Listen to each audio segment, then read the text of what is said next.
So this rich man goes on a month-long vacation and calls his butler to check in on things. And he says, so how is my favorite dog doing? And the butler says, well, sir, your dog is dead. And the man says, what? My precious, beautiful dog is dead? How could you be so cold and insensitive, just blurting it out like that without giving me any warning? The butler said, I'm so sorry, sir. How do you think I should have done it better? And the guy said, well, you could have eased me into it by first just saying, sir, your dog is stuck on the roof, but everything's going to be okay, nothing to worry about. And the next day, you could have said, while helping the dog off the roof, it fell and broke its leg, but the vet said it'll be all right. It just needs to stay there for a while. So you getting all this? Yes, sir, I'm getting it. And then the third day when I called, you could have said the dog had some internal bleeding that the vet couldn't pick up on and peacefully passed away, not suffering at all at 2 a.m. in the morning. And that way, it wouldn't have been such a shock to me. Does that make sense? Yes, sir, it does. Okay, so how is my grandmother doing? And the butler says, your grandmother is stuck on the roof. So, all right. We're not talking about dogs or grandmothers or roofs today. We're talking about eyes. We are talking about the power of our eyes. You know, I love eyes. I've always enjoyed looking at eyes. I'm a bit of an eye guy. But besides the fact that eyes are beautiful to look at, the truth is, it is through our eyes that we make connections. It is through looking into our eyes that we get to know each other and understand each other and feel closer to one another. In relationships, by looking into our eyes, you know, there can be a greater sense of closeness and intimacy. In business, they say, shake a man's hand, look him right in the eye, so you build trust. Even as a speaker, one of the things, even though there's so many eyes, it is important to make eye contact so you feel that connection, and there's a flow, and so the message can actually land. One of the things I also love about eyes is they come in all different sizes and shapes and colors. You can have brown eyes, blue eyes, green eyes, gray eyes, hazel eyes, big eyes, bright eyes, bug eyes, beady eyes, bedroom eyes. You can have shifty eyes, sad eyes, sparkly eyes, tired eyes, bloodshot eyes. You can have a glass eye, a lazy eye, a wandering eye. You could be cross-eyed and have teary-eyed. Eyes are so important in our language and in our culture. They appear in all kinds of different phrases. If someone is good-looking, you say they're easy on the eyes. And if you catch someone's eye, you might become the apple of their eye. And they will look at you with googly eyes and wandering all day looking starry-eyed. But if they drop you in the blink of an eye, you might want to give them the evil eye, or a black eye, or hire a private eye to get even because, it's an eye for an eye. Or you can just forget it and close a blind eye, or eat a nice juicy ribeye and have a drink and say, here's mud in your eye.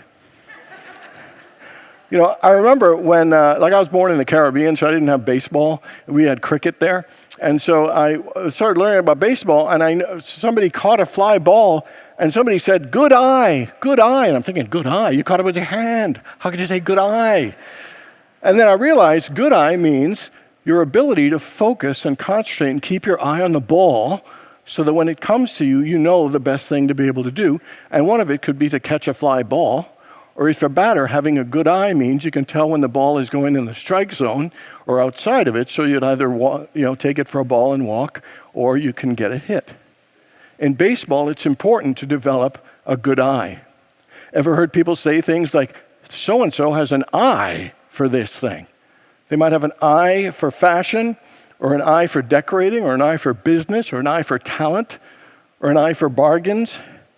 Having a good eye means that you have an awareness and a keen sense and good judgment, and that you have developed a perception. You're able to perceive and see things that others may not see. To see a situation and know what's best, what's right or wrong, so you can make the best choice for the highest and best outcome for your life or whatever situation that is. In the book of Luke, chapter 11, verse 33, it even takes the power and the importance of the eye to a higher level. It says, your eye is the lamp of your body. If your eye is healthy, your body is full of light. If your eye is unhealthy, your body is full of darkness. And so what this scripture is saying, that your eye symbolically, not only physically but spiritually, plays a tremendous role in how we use it to affect the quality of our lives, what we create, what we attract, what we experience. A healthy eye or a good eye, brings in more light, brings in more good into our lives. And an unhealthy eye or a bad eye, attracts things that aren't as good, that make us happy or fulfilled, and we can sometimes be feeling in the dark. The Aramaic word for evil is diseased. It actually means disease. The word is bisha, and it means disease. So sometimes we can get a disease in our eye so that we can't see clearly. We can't see the good. We can't see the light. And sometimes an unhealthy eye is diseased by an eye that sees life as unfair, that sees that we are not lovable and not worthy. An eye that sees, only anger or bitterness or hopelessness or self-pity. Having a good eye actually is able to see things clearly, see the good, see the positive, see the truth in all situations. And the more that we have a good eye, the more we let light and goodness into our lives. So do you see your life with a good eye or a bad eye? Is there some situation that you are looking at pessimistically and negatively as a bad eye, or are you able to see the good in the situation and the good that could be in the situation? So today we're going to look at how do we improve our lives and increase our level of joy by developing a good eye. So first thing we're going to look at is the importance of our eyesight. When I was a kid, we'd come home from school, look in the fridge, look in the pantry, and yell like all kids yell, "Mom, there's nothing to eat in the house." My mom would come 5 minutes, 10 minutes later, beautiful meal, eating delicious food. It's fabulous. We were acting like we were starving and there was no food to be found. 5 minutes later, we're eating a really good and fabulous meal. And so the question, was there no food? Was there nothing to eat? Were the cupboards really bare? Or is it the fact that we just could not see it? And that sounds so silly and obvious, doesn't it? And yet, as adults, we look through the cupboards of our own lives and sometimes think it's empty. There's not enough love. There's not enough happiness. There's not enough success. There's not enough appreciation. There's not enough support in our lives. Sometimes we look at things and we just cannot see. Jesus said, you have eyes but cannot see. Sometimes it's so obvious and right there and we can't see it. A friend of mine was telling me about her friend that was looking all over the place for her phone. And then she said, yeah, it's right in your hand. And that sounds ridiculous, but sometimes it's right there in front of us, right in front of our eyes, and we cannot see the good. I would suggest that there is more love than we believe that is there. There is more support and encouragement. There's more abundance. There's more success in our lives than we sometimes allow ourselves to see or believe that it's there. And so we need to begin to look at our eyes, look at our lives through the eyes of a good eye, to see the good, to see all the things that are there. Hey, you ever had like a really good day, or you're having a really good week, and then you got a parking ticket, or a flat tire, or you had an argument with your partner, or your boss kind of chewed you out, and that night or at the end of that week, you close your eyes, you go to lay down in bed, and the only thing you could think of, even though a week that went really well, was the ticket, or the flat tire, or the argument. Sometimes we let one thing blind us to the good that is there. Do you know the word Hades, hell? It actually means to be blind. Hell is to be blind to the good and the beauty and the love and the blessings that are always all around us. It's all there. We just sometimes don't allow ourselves to see it. John Powell wrote a book called Happiness is an Inside Job. And they did a study of the 100 most successful people. What is the common traits? And one of the most common traits is successful people are good finders. They are able to see the good in situations. Not just that all the things that go well and the love and the support and the care, but also they're able to see the good even in times when they fail or lose or make a mistake or things don't go well. They're able to see what they can learn or grow or how they can change and maybe, move things in a new direction. Having a good eye sees the things that aren't going well, but chooses to focus on the good. Jesus with the loaves and fishes, there he is, not enough fish, 4,000 people to feed, could be a panic situation.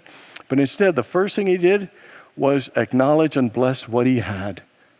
He had a good eye to see the good that was already there instead of complaining about all the things that aren't there and all the things that aren't working as well. The very first Unity service I ever attended was at a time where things weren't going very well for me. I wasn't feeling great about my life, just focusing on what I'd lost and what I didn't have. And the minister said something very profound. She said, you have to be thankful for the things that you have in your life right now. But if you cannot be grateful and appreciate what you have now, you will never be able to be thankful for the things that you have that you think will make you happier. Does that make sense? She said, today is the measurement of how happy you are. And if we cannot be grateful for what we have today, we will not be able to suddenly cultivate gratitude when we get things we think that will make us happier. I would suggest everyone in this room, everyone has enough stuff in their lives to be happy and fulfilled if we were to look at it all through the lens of a good eye. To see the positive, to see the good, to see the blessings. So when you look at your life, what do you see? What do you see?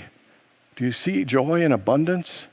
Do you see opportunities and blessings? Do you see people who care for you and people who you care for? Or do you see lack? And do you see that you're not enough? Or do you see roadblocks? In the book of John chapter 4, verse 35, a powerful line, it says, lift up your eyes and see that the fields are already ripe for harvest. And that is a line for all of us. Lift up your eyes and see how ripe your life is with blessings and goodness and abundance. One of the things I always say is count your blessings. Acknowledge the things. Sometimes our days go so fast that at the end of it, we don't really remember all of the good things that happen because we zip by so fast and then focus on what didn't go so well. So sometimes just counting your blessings, looking at what's working well, things that make you feel good or made you smile or feel happy or grateful, is to focus on them and write them down, think them. I say 20 things, and you're thinking, 20 things, that's so much. Are you kidding? There are probably hundreds of things that happen that are good in our day. Let me just give you a few things that happened. This was a fabulous week for me. I had a great week. I had some fabulous days and meetings at work that were so productive. I ate really, really well, which means somebody cooked for me. And the highlight of it was this blueberry risotto with smoked salmon. It was smoking good. And I had a card game with friends. We've been doing it for 10 years. Every couple of months, we laughed like crazy. It is such a good and joyful bonding experience. I watched the Cardinals game. That was a miracle last week. They beat the Cowboys. I spend more time trashing the Cardinals than I do cheering for them, but it was miraculous. I've watched a full game of a Cardinals game. It was an incredible game. I got the gift of taking someone to the airport at 4 a.m. This week. And that was a sign of three things. There's someone in my life that has been so good to me that I woke up to go to the airport at 4. The second thing, I had no idea there was so much traffic and people were actually awake at 4. And the third one, hopefully that will never happen again. So something good was I reconnected with a therapist who's fabulous. She stopped doing therapy, massage therapy, and it was just really a wonderful thing. Finally, after 2 years, my neighbor had his palm trees trimmed because it was blocking my view of the mountain. I meditated 3 times outside looking at the mountain, and I've been enjoying how fabulous and wonderful the weather is. First time since COVID, I bought some tickets to the Phoenix Suns games. I've never, since COVID, so I'm looking forward to getting back there. I have a friend who's been gone for 4 or 5 months. I haven't seen them, and I get to spend some time with this dear individual really soon. I had another friend who got some not so good news, and so, but we have the faith and prayer and know that things will heal and get better. There's some areas in my life where things are not progressing as well as I'd like them to, but I'm thankful that I get every day to be able to work at it and improve myself and improve my life. That was easily 20 things, and there are probably way, way more for every single one of us. Lift up your eyes and see that the fields are already ripe for harvest. Lift up your eyes and realize how blessed, how abundant, how joy-filled your life already is. And by spiritual law, as we focus, whatever we focus on will attract and increase even more. So are you willing to think or write down 20 things every single night that happen to you? And I'll tell you, it'll be easy to find once you start finding it and doing it. Paul said, in all things give thanks, for this is God's will for you. And what he's saying is, in all things, recognize how much good is in your life, because that's God's will for you, is to rejoice in the good, rejoice in how blessed you are, and to appreciate this incredible gift of life that we have all been given. The first thing is to use your eyesight to see the good and blessings that are in our lives. Second one is insight. In 2 Corinthians it says, we fix our eyes not on what is seen, but what is unseen. For what is seen is temporary, and what is unseen is eternal. This is about turning your eyes not to the outer world, but to get insight to turn it within. Turn it to the unseen, turn it to spirit. In Proverbs 4, verse 7, it says, wisdom is the principal thing. Therefore, get wisdom. In all you're getting, get understanding. Solomon was a very young king. He was the king after his father, King David. And he was asked by God, anything you want, I'll give it to you. And so he asked, not for riches, not for honor. He asked for an understanding mind.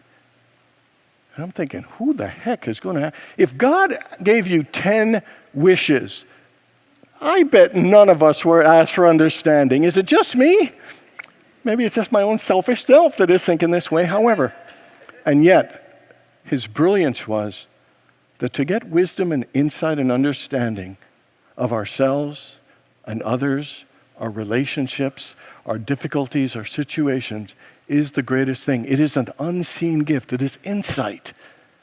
And it led him to be a great king, a great leader. And interesting, even though he didn't ask for wealth and riches, because he had great understanding, he actually became a great builder, and he was a negotiator and good at trading, and he became the richest man in the Bible.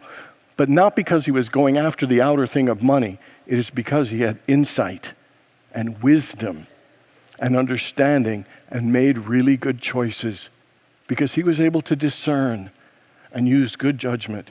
I bet there isn't anybody in this room who couldn't use a dose of discernment and good judgment and wisdom and insight in understanding yourself and your decisions and all of your relationships. How many people have heard of or practice your third eye? Anybody have heard that? And it is a concept from many cultures that really talks about the third eye being an invisible spot here that is really the gateway to higher consciousness. The gateway to intuition and spiritual insight and understanding that can help us tap higher realms of wisdom and knowledge and understanding and insight. And one of the keys, they say, to opening your third eye is that you must have a dedicated practice of meditation, of mindfulness, of quieting your mind and immersing your mind in the mind of God so that wisdom and insight could come forth. It's not so much a mystical concept as it shares the spiritual potential that everyone has to tap in to higher levels of wisdom and knowledge. And we should be just like Solomon. When we pray, we should pray for understanding. Not just to get our way, but to pray for us understanding, to pray for discernment, to pray for good judgment, to pray for wisdom. In all you're getting, get understanding. You can see through Solomon's life all the great things that can happen if we first seek insight, to get that greater understanding so we can get greater inner clarity. George Bernard Shaw said this. He said, keep the window of your soul shiny and bright, for that is the perception through which you see the world. Keep the window of your soul shiny and bright, by looking for insight, for wisdom, for discernment and good judgment. And the final one, so there's eyesight, insight, and the last one is foresight. And that is the ability to see ahead, to see towards the future. Foresight is that incredible ability to use the power of your imagination to see beyond what is currently here to something greater and better that you desire, to see in your mind's eye, to use your spiritual eye, to see the unlimited possibilities of good. And there are unlimited possibilities of good that are available to all of us. To me, foresight is a combination of two important things. It is desire and imagination. It is what is your heart's desire, and can you see a picture and shape what that good will look like? Shape what those possibilities and blessings will be for you. Einstein said that imagination is more powerful than knowledge. And the reason he said that is that knowledge represents what is. Imagination represents everything that can be. What is limited. Everything that can be is unlimited. One of my favorite scriptures from Genesis is this, 13, 14, and 15. It says, "The Lord said to Abram, after Lot parted from him, 'Lift up your eyes,'" interesting again, "'lift up your eyes, and from where you stand, look north and south and east and west, and all the land that you see, I will give to you and your offspring forever.'" And that's a message to all of us. Look from where you stand right now in your life. How far to the north, how far can you see for your health and your relationships? How far can you see to the south, for your finance and your career? How far to the east can you see for your spiritual awareness and understanding? How far to the west can you see for your health and fitness? How far can you see for your level of happiness and fulfillment? How far can you see? And can you use the power of your imagination to cultivate and create a greater and better picture of what is going on right now? It is an incredible creative tool that God has given every one of us. And sometimes we use our imagination in the negative way to look for the worst case scenarios rather than the amazing possibilities that lie ahead of us and within us. Incredibly successful people have all used the power of their imagination. Jack Nicklaus in golf, Tiger Woods, Walt Disney, Jim Carrey, the famous thing of him writing himself a check for $10 million. He put out his vision there. Arnold Schwarzenegger envisioned his body growing strong and being ripped like crazy. He won 3 Mr. Universes. Everybody know if Trainer and Walsh, the volleyball team, the U.S. volleyball team, they say that it is visualization and meditation is the key to their 3 Olympic goals. Lindsey Vonn, one of the greatest skiers in history, said it is visualization. Oprah said, "Create the highest, grandest vision possible for your life because you become what you believe." Imagination and foresight is powerful because it engages our creative energy and our spiritual power and gives it a channel and direction to call it forth and attract those greater things. Sometimes you ask people, "Hey, what do you want out of life?" I don't know. I don't know. No, it's important to know. To hold that vision and then begin to create with your imagination the possibility of what that will look like. Hey, what did Jesus do for a living? Carpenter. And you know what? Carpenters have to cut and be precise and measure. And for them to be successful, they need to have a good eye. And it is a powerful message. If you want to build a good life, we got to have a good eye. We got to make sure how well we see outwardly, inwardly, and beyond. The eye is the lamp of the body. And we need to use it wisely. First, with our eyesight to see the good. Right up to 20 things a day of the things that make you feel good and happy and blessed that are going well. 2, insight. Use your third eye to look within and to pray for wisdom, understanding, and a heart of compassion. And finally, use your foresight. Use the power of your imagination to see the possibilities. And as far as you can see, God will give you now and always. To be happier, to be more successful, and to be more spiritually fulfilled, it behooves us all to develop a good eye. God bless you all.